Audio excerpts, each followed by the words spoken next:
Hello, everyone. Welcome. It is the Our True Football Podcast. I am Dana O'Gorman, Dana OG on Twitter. With me, the whole gang again. We are so excited. It was a struggle at first to get us all together, all four of us together on the same night, but we've really kind of had a good time, and it's been good timing for everyone for us to be able to do that. So I'm so excited. With me, of course, is Sonia, Kate, and Lisa. We are so excited. And of course, John is already in the comments. No way. Really? John already?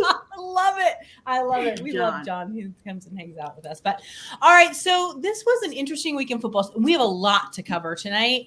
Lisa and I were joking on Twitter earlier that we're not sure how we're going to keep the Urban Meyer conversation to 10 minutes. But I'll tell you right now, we're not. I'm going to be long-winded. I'm going to tell you right now. We can't be long-winded because I got it's a 30-minute show.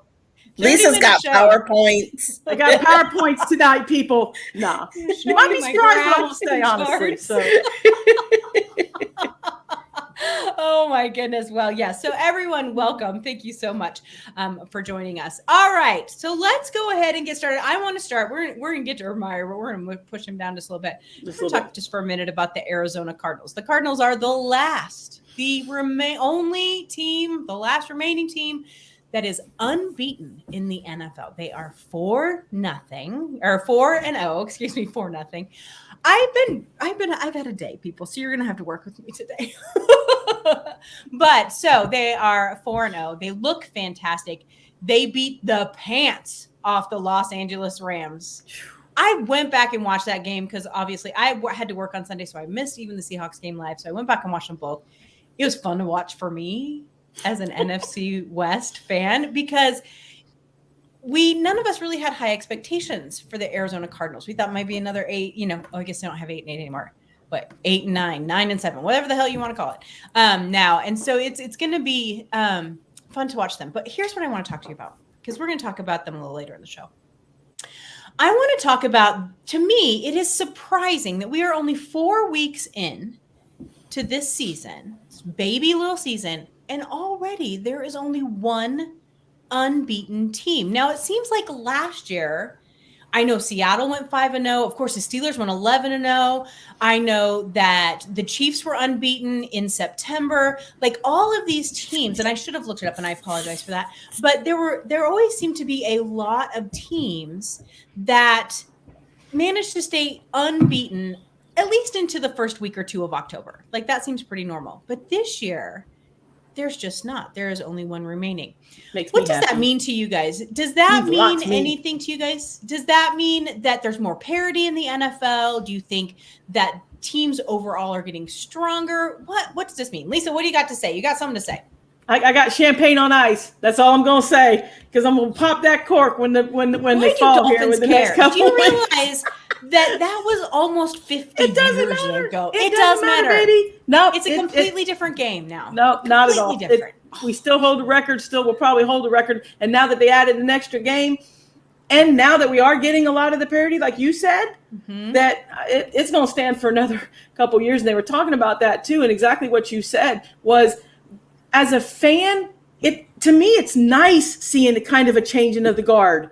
I love it. I really do. Now, did I expect it from the Cardinals? Absolutely not, honestly. And I'm going to tell you, and Sonia, who am I? Look at the pen. Whoop, in the ear. Who am I? Really? So and it was a pencil. Every single time, and I'm going to swear to you guys right now, every single time I talk good about Matthew Stafford and start to believe, all of a sudden, the next game, it's like, where did that Matthew Stafford go? Well, he still had a somewhat decent game. He did, but dang it, I was just singing his praises. You should know You better. can continue to sing his praises, I think. Sonia, what about for you? It's strange, and I know you and Kate have been on the opposite end of this streak. And I'm heading back there this week. No, you're not, babes. You're good. You're good. But here's the interesting thing to me. It's like, the AFC West, like maybe we just got really used to the Patriots always, being undefeated for a long period of time. Yep. Or, the AFC, there were always like one or two big wigs. The NFC, kind of the same. Green Bay was often undefeated well into the season. Do you think it's like Lisa said, it's just a changing of a guard, or are the strategic planning of these games getting better? I think it's just a changing of the guards. I mean, it's bound to happen at some point. And so, sure. yeah, I mean, with the downfall of Big Ben, the Tom Brady going to where? The Bucks. I mean, all that is changing. Winds of change are coming. So, yeah, I think it's just a changing of the guard. Nothing more than that. Parity. Yeah. Kate, the other theory I saw on this was that the NFL is getting more mediocre. That there's just more, there's no super standout teams. I just don't buy that. What do you think? No, I'm putting it more on COVID, more on the limitation of off-season workouts, and the only having 3 preseason games. Week 1, there were an awful lot of teams that I thought were going to just roll through the season that went down early. Kansas City almost lost to us, right? So they did. So I think that plays into it. There are, if I just counted correctly, 13 teams at 3-1. So yeah, that's a big number. That is a big number. If you look at just my division, the AFC North, there's 3 teams at 3-1. The Bengals, the Browns, and the Ravens. Right. Yeah. I mean? It's like there's another division that's that way as well. I think it's the NFC West. AFC West. AFC West, Chargers, AFC West. Denver, Vegas, and Kansas City, which is funny. Again, Kansas City at the bottom of the stand, like teams at the bottom that I didn't think would be at the bottom. I think it's more just the rust. They were rusty those first couple weeks, and there were only 3 teams going into this week undefeated, or 2? 3. Yeah, 3. Denver, Carolina, Vegas. No, Carolina. Denver. Was it Carolina? 4. Carolina, yes, Carolina was undefeated. Raiders. Yes. Okay. 4, right? 4. Yeah, Carolina, Denver, Raiders, and Arizona. Right. So 3 of them got knocked off for their first loss. But no, that would be 5 then, because the Rams were undefeated too.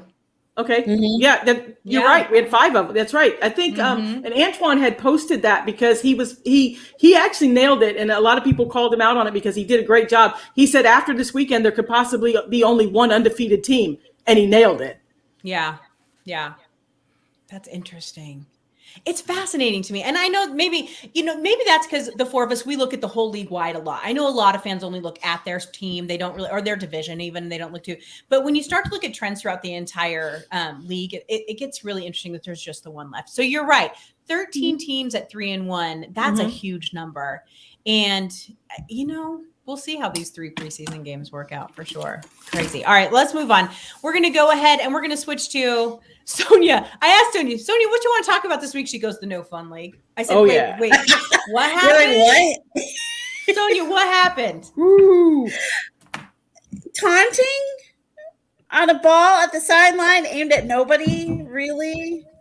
And then the kicker was that, the broadcasters were like, yeah, it's taunting, but it's not just the old stodgy people that are calling it taunting. It's the hip, cool coaches that are calling it taunting. And he goes up to name who? Kyle Shanahan. He doesn't seem too hip to me, but that's just me. I don't know. Maybe I have a different definition. Sean McVay was probably the hippest. And then somebody else, he said, I couldn't remember, but I was just laughing. I was just like, guys, come on. Let's have a little fun, just a little. And I get it. We don't want things to get out of hand. But at the same time, I don't know. I'm just not a fan of celebration. I love, getting excited and, every little play. Momentum. Yeah, it's all about momentum. It is momentum. I love that, but don't slow it down. But that's just me. No fun. No. I haven't seen any memorable end zone dances or anything. I think, right, and I miss that. I do too. Like what happened to the dances and the choreographed stuff? I thought that was hilarious. But that never got flagged for taunting, and they said that was perfectly fine. It's the end game on the drives that they're trying to stop. It's and you know what? I blame Richard Sherman because I think he was the master of taunting. Was he not? Did we just? He was the god of taunting. Exactly. He's the godfather of taunting. And not to mention that in the 80s and 90s, God knows what they said about people's mamas and stuff, Good grief. So I think they want to do that. But, and it happened to my tight end that got the taunting call that I lost almost like 5 points on because they backed it up 15 yards and I didn't know that counted. in fantasy. Oh, wham. I don't know. Talk to our administrator yourself. That sets those rules. I'm changing that. We're going to have a fun league. Here, Wanda. Hello, Wanda, darling. We're so glad you're here with us. Wanda brought up a good point. She's like, would they get a flag for sticking their tongue out at a player? Is that taunting? That's kind of to the level we're at, right? Awesome. Like, seriously, makes you wonder. But neener. I know. What I did notice this week, and Kate, I don't know if you noticed this too, but the players are already adapting.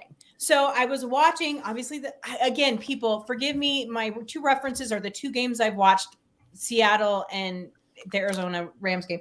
But because I worked, forgive me. But at the end, Jamal Adams made a great play, like knocked a pass down, right? And he completely spun his body and had he been turned the other direction, would have been a taunting call. But he spun and turned his back to the player and did the exact same thing. They didn't call it. That's what I'm saying. You can't do it at the player. So it's interesting to me that they're going to continue to do what they do, but they're turning their back. They're so worried about mental health. Does someone turning their back make it all better? No, it's a stupid ass rule. Get rid of it. It's like just stupid. I'm just way over it. But I noticed some players. Did you notice that at all, Kate? That players seem to be adapting to it to a certain extent? Yeah, a lot of players that I think in the past have been a little more enthusiastic about good plays, a little more excited when good things happen, especially at the end of games. They seem, I wouldn't say reserved, but I think they're getting to the sideline before they're doing some of their celebration. They're making sure they're like looking around to see if anyone's looking at them before they're high-fiving their teammates and stuff. The end of the Titans-Jets game was one of those for me. It was just very interesting at the end of overtime. I expected a little something more on the field, and there was a lot going on the sidelines. Dana, you will be happy to know that there was nobody booing Mac this week. Oh, thank God. And he played really well, and maybe not as, he's got a lot of room to grow, but maybe enough to get the Jets fans off him and to quit booing him when he's home, when they're home, because those last couple of weeks were rough. I think he's getting it. It's clicking for him. Because I got real mad. I felt like a mama for a minute. I was gonna go kick somebody's ass. Mama because bear. I was real pissed for a minute. Yeah, it was. It's like no. And I'm not even a Jets fan, for God's sake. Right. Oh, anyway. All right. Well, I agree. I think all of us hate that rule, but I do see that there's some adaptation there, and so that maybe that's a good thing. All right. Lord help us. We're going to talk about Urban Meyer. Put my glasses on. Like, Urban Meyer. We're talking about this. Lisa, I'm giving you 4 minutes on the clock. Go. 4 minutes. 4 minutes. Well, listen, I found it interesting because it's something everybody's been talking about today, and everybody's given their opinions on it, which I love that because it's it's something that I kind of was watching and following along and stuff like that, because everybody knows that Vegas has odds on how long he's going to last anyway. So I threw a poll up, which thank you. We got a tremendous response on it. So we got over 250 votes on it. And it went yes, 57%, no, 43%. So it was still a little bit, closer than what I had thought. And I got some great comments too. And putting the poll up, I think a couple people thought I was wanting him fired. So we had, and I told Matthew threw the best question at me, and I told Matthew I would answer it tonight because I was started to kind of go into it a little bit. I was like, you know what, I'm gonna wait, Matthew, just let me answer it tonight on the show. And he said, if you're fair, I am fine with that. And I think I'm very fair with it of kind of what he said. He said, it has nothing to do with football. When do we stop getting into people's personal lives? It's between him and his wife. Yeah. And I thought that was great. And I just respectfully disagreed with Matthew. And I said, watch tonight and give me a chance to explain why. So I kind of, on killing two birds with one stone, I wanted to tell him there's two parts of this that I'll go into. The first is the personal part. I don't care about the personal part of it. I don't care about the vows he made to his wife. He has to answer to her and his family on that. I don't care about that. My part in it is the football part of it. Okay. You don't get a pass. You are a football coach. You are a football coach of an NFL team that is in season right now. A team that has been struggling in and out of the locker rooms for the last year, okay? So you know this. This isn't his first rodeo. I mean, he knows this from Florida. He knows this from Ohio. He knows this from his coaching gigs. You're already behind the 8 ball because you're already known as urban quitter, urban crier, urban liar now. Mm-hmm. So, you know, you have a whole franchise in your hands. Not to mention you have the first pick of the draft, which was Trevor Lawrence, who's a young college kid that's going to look up to you as a mentor, a coach. How many times do we see these Hall of Fame players go into the Hall of Fame?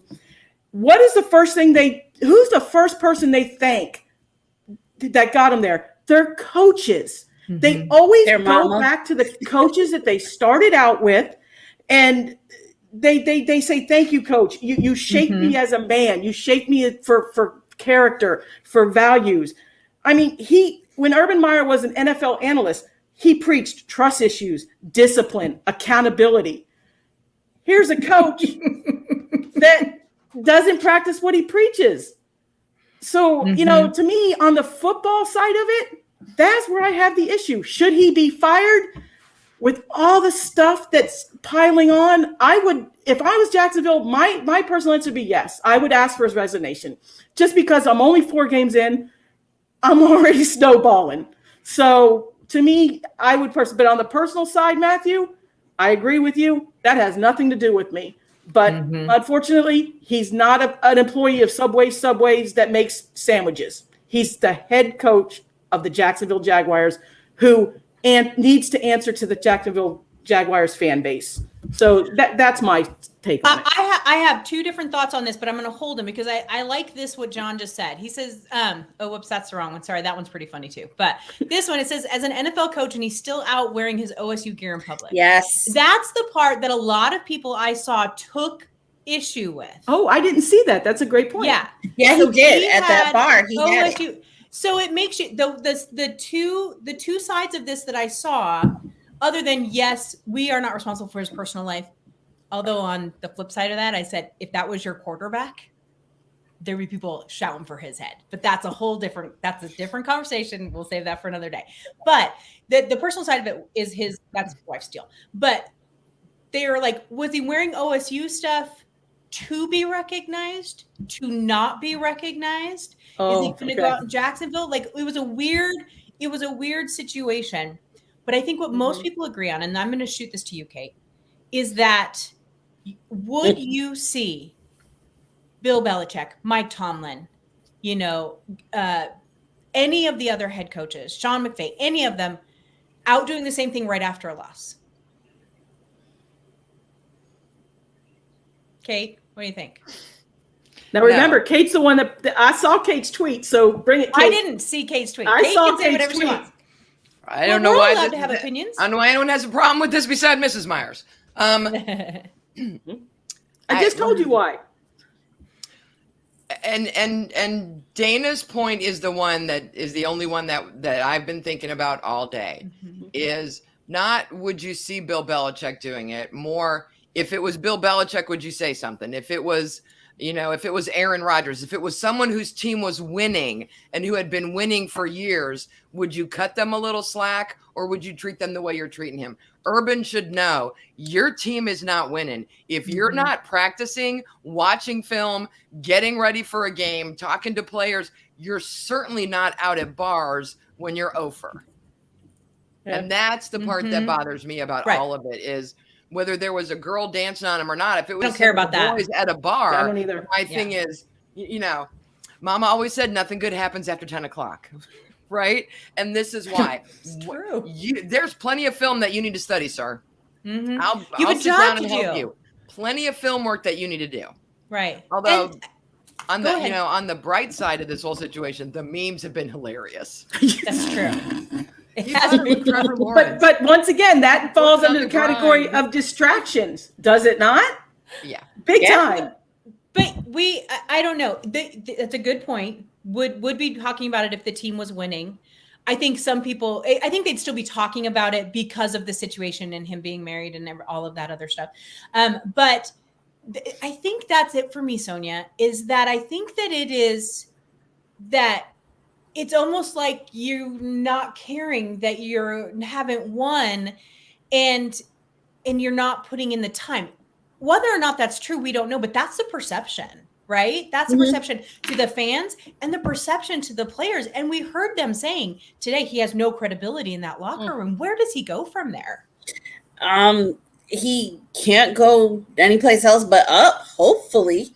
I mean, you know, he even didn't fly back with the team. Like, who does that? Or who doesn't do that? Like, that was just another odd thing that I found out today that I was just like, I mean, and then I saw another meme. It was like, you know, geez, Urban, we knew this wasn't going to last, but good gravy. Did you have to mess it up this quick? You know, and you see like a couple of weeks ago when Saquon was at Penn State, you know, for college game day or something like that. And people are already like, Giants haven't won. What's he doing there? You know, Urban hasn't won. What's he doing at a bar? What's going on? You know, and I get it. You can't be truly 24/7 doing anything.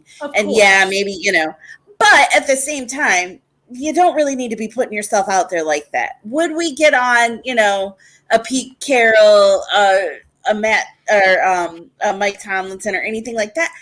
Probably not. But I don't know. I don't know. I think we would. Yeah, it's honestly, tough. I think we would.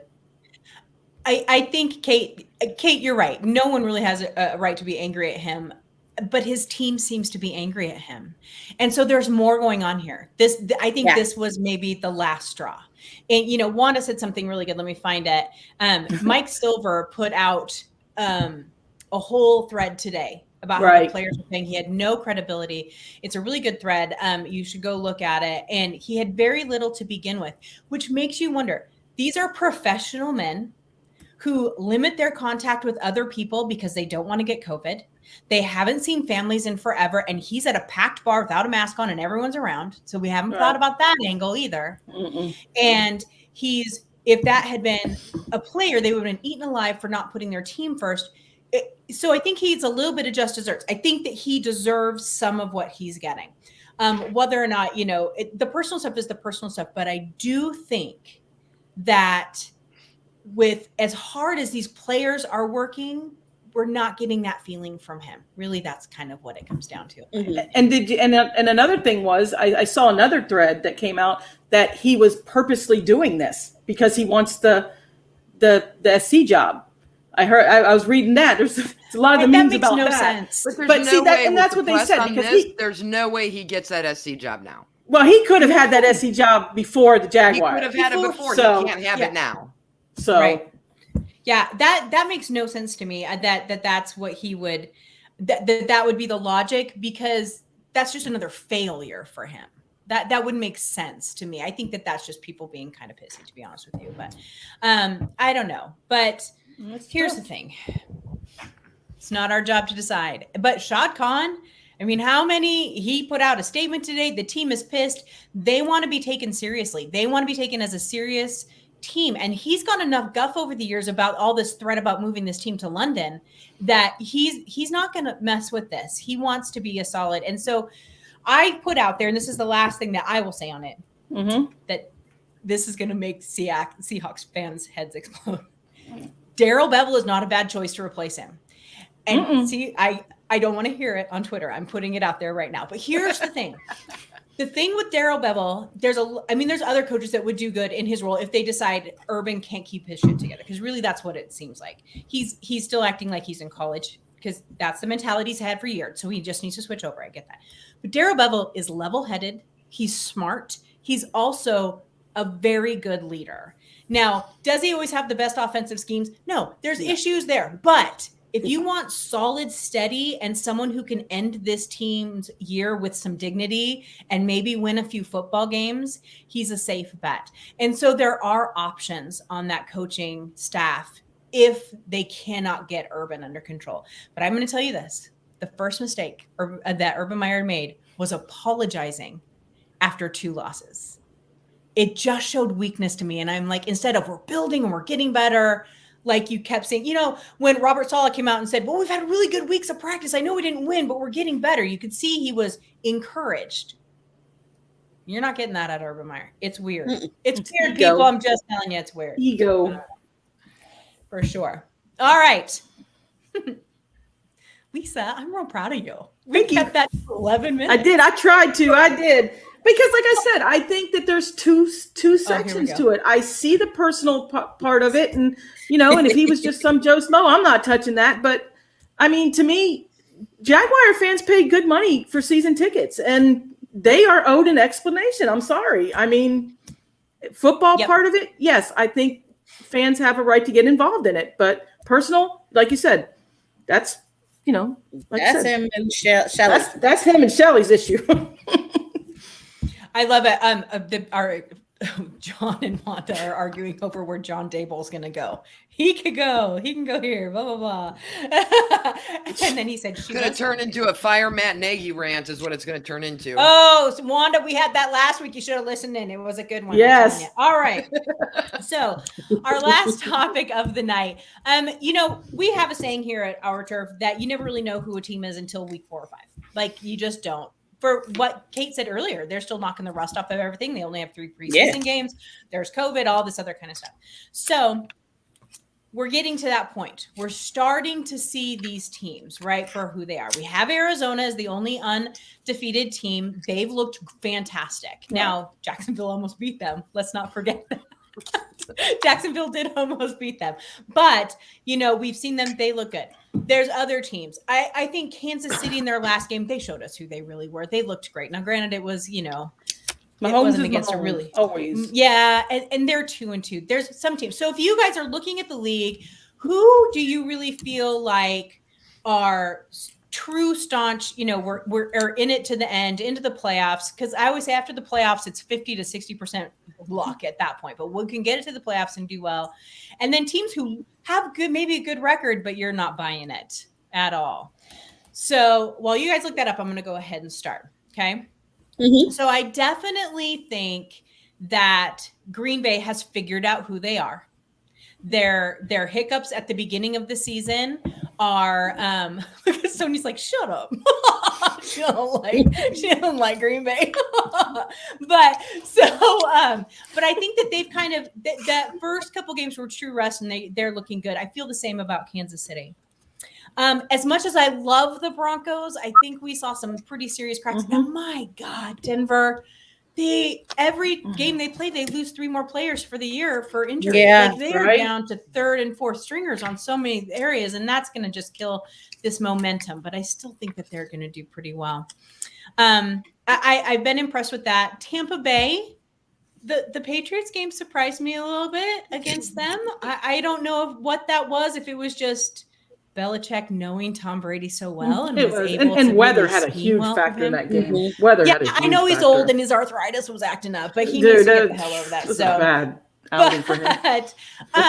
I'm interested in those teams, but I think Denver, the team I have lost a lot of faith in, the Saints. I was so excited about the Saints at the beginning. I was really, really excited that. And I know, Kate, that you picked the Raiders to win that division. I don't buy it. They've had to go to overtime twice. They lost to the Chargers, who are a damn good team. I picked for the division, by the way. I know. I don't have a lot of faith in them. And that could be my John Gruden bias, because I'm not a fan. But what about you guys? Are there any teams that you really feel are kind of pretenders versus teams that you feel really are super strong about it? Lisa, I'm going to start with you. You know what team I think is back, and you guys are going to hate it? I think the Cowboys are back. I was going to say that. Well, you know what? I felt you, Sonia. I felt you. I was like, and I was like, I want to go first because I know Sonia is going to just jump me because I think she's been watching the Cowboys too. And so I'll duel this with you if you want. Definitely, you and I can talk about it. I do. Yes. Kevin Diggs he's the bomb on defense. I think. Their defense, yeah. And Elliott's finding, and that's what we said, and we were spot on by that 4th or 5th game of teams finding out who they are. They're getting it together. 4 or 5 games. the Dak's back. Elliott's starting to they're feeding Elliott. Feeding him. I know it hurt. It does. And I think that I think they're back. And I think you can go ahead and go off of that too. And I was going to say the Saints, Dana. I think the Saints are the ones that got a little overhyped the first 2 games. Mm-hmm. So those were my 2. We wondered about that team before the season started, and I was shocked and I told you, I'm actually a Jameis fan. I think that he has, I just think that they're missing too many pieces at this point. I don't know. We'll see what happens. Yeah, I do. I think the Cowboys are back. Oh, vomit. Kate, what do you think? I think the AFC East is a hot mess, with the exception of Buffalo, who has apparently figured out whatever they didn't have week 1. I think Buffalo is for real. And the AFC North obviously is my home team. Mm-hmm. So I'm shocked with Cincinnati at 3-1. And so my gut is to say they're just a pretender. They're going to come back to earth and it's going to settle down. At the same time, I watched that game this week. Joe Burrow, look good, and he's healthy.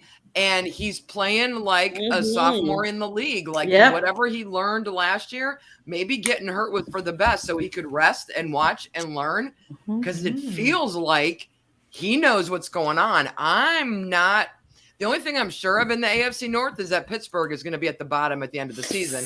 But the other between the Browns, the Ravens, and the Bengals, I'm not comfortable saying the Bengals are pretending. I think they could be okay this year. So you're right. I was thinking about them the other day. I was so impressed with what Burrow did, especially Thursday night, bright lights. Right? So prime time, Burrow. Played well. Sonia, what do you think? Did you hear me, Sonia? Did she freeze? I think she froze. Nope, there she is. Yes, I froze again. It's my crappy hotel Wi-Fi. Sorry, guys. Okay.